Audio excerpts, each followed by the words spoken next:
Bonjour, on a souvent l'impression de bien connaître notre corps, n'est-ce pas? Pourtant, à l'intérieur, il y a tout un monde invisible, un univers liquide qui travaille sans relâche pour nous maintenir en vie. Aujourd'hui, on va décrypter ensemble ce système incroyable qui assure notre équilibre à chaque instant. Alors, voici le plan de route. On va commencer par explorer ce qu'on peut appeler notre océan intérieur. Ensuite, on va décortiquer les liquides qui le composent. Puis, on fera un zoom sur le sang et la lymphe avant de faire la connaissance du grand chef d'orchestre qui gère tout ça, l'homéostasie. Allez, c'est parti. On commence avec le concept de base. L'idée, c'est que l'on se promène tous avec notre propre petite mer intérieure. C'est une solution de survie absolument géniale, vous allez voir. Alors, la question centrale est la suivante. Comment un organisme qui est fait de milliers de milliards de cellules peut-il faire en sorte que chacune d'entre elles reste en vie, soit nourrie correctement et débarrassée de ses déchets? C'est vraiment le défi fondamental pour toute forme de vie complexe. Pour un organisme tout simple comme une bactérie, la réponse est facile. Il échange directement avec son environnement. Mais pour nous, c'est une autre histoire. Nos cellules, elles, sont enfouies au plus profond de nous. Impossible pour elles de communiquer avec l'extérieur. Il leur faut donc un intermédiaire, un environnement interne spécialisé. Et la solution, la voilà, le milieu intérieur. C'est un concept vraiment clé. Imaginez une sorte d'océan privé, parfaitement contrôlé, dans lequel baignent en permanence toutes nos cellules. C'est dans ce liquide que se font tous les échanges vitaux. Les nutriments arrivent, les déchets repartent. Bon, mais de quoi il est fait cet océan intérieur? Eh bien, pour l'essentiel, d'eau. Allons voir d'un peu plus près les actifs liquides de notre corps. Fait assez fascinant, notre corps est composé à environ 60% d'eau. Et la répartition est super intéressante. Sur ce total, 38% du poids du corps, c'est de l'eau qui se trouve à l'intérieur même de nos cellules. C'est le liquide intracellulaire. Les 22% qui restent, eh bien c'est le liquide extracellulaire, notre fameux milieu intérieur. Mais attention, ce liquide extracellulaire, ce n'est pas juste une grande soupe uniforme. Non, non. Il se divise en fait en trois composants principaux. Trois liquides clés qu'on va découvrir tout de suite. Alors, ces trois liquides, quels sont-ils? D'abord le plasma, qui est tout simplement la partie liquide du sang.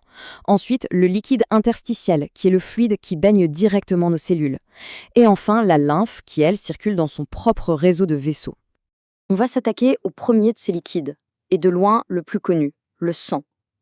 Pensez au sang comme au système de livraison principal, la véritable autoroute du corps. Comment on fait pour visualiser les différents composants du sang? Grâce à une technique appelée centrifugation. On prend un échantillon, on le fait tourner à très très grande vitesse, et par la force des choses, les éléments les plus lourds se tassent au fond et se séparent du liquide, le plasma. Et voilà le résultat. Dans le tube à essai, on voit très bien le plasma, ce liquide un peu jaunâtre, et tout en bas, les éléments plus denses. Mais c'est quoi ces éléments? Pour le savoir, il faut jeter un œil au microscope. Et là, on découvre une véritable armée de cellules différentes. Et chacune de ces cellules a un rôle vital. Les globules rouges, ou hématies, leur mission, c'est de transporter l'oxygène. Les globules blancs, ou leucocytes, ce sont les soldats de notre système immunitaire. Et les plaquettes, qu'on appelle aussi thrombocytes, sont là pour la coagulation, pour boucher les trous en cas de blessure. Mais le sang ne travaille pas seul. Il est épaulé par un système parallèle qui est tout aussi essentiel, la lymphe. On peut la voir comme l'équipe de nettoyage et de surveillance du corps. Le système lymphatique, c'est donc un réseau qui court en parallèle du système sanguin. Il est fait de vaisseaux et de sortes de postes de contrôle, les ganglions, qui forment un véritable maillage de surveillance dans tout le corps. Et d'où vient cette lymphe? Eh bien, elle est formée à partir de l'excès de liquide qui s'échappe des plus petits vaisseaux sanguins pour aller baigner nos cellules. Sa composition ressemble donc énormément à celle du plasma, à une grosse différence près, elle contient beaucoup moins de protéines. Ce système a trois grands rôles. Premièrement, il récupère l'excès de liquide et le renvoie dans la circulation sanguine. Deuxièmement, il transporte les graisses que l'on a digérées depuis l'intestin. Et troisièmement, il joue un rôle absolument crucial dans notre immunité. Bon, on a vu le sang qui livre et la lymphe qui nettoie. Mais qu'est-ce qui coordonne tout ça? C'est là qu'intervient l'homéostasie. C'est l'art de rester stable dans un monde qui, lui, change en permanence. On arrive au concept qui relie absolument tout ce qu'on vient de voir, l'homéostasie. C'est la capacité de notre corps à maintenir son environnement interne constant et stable.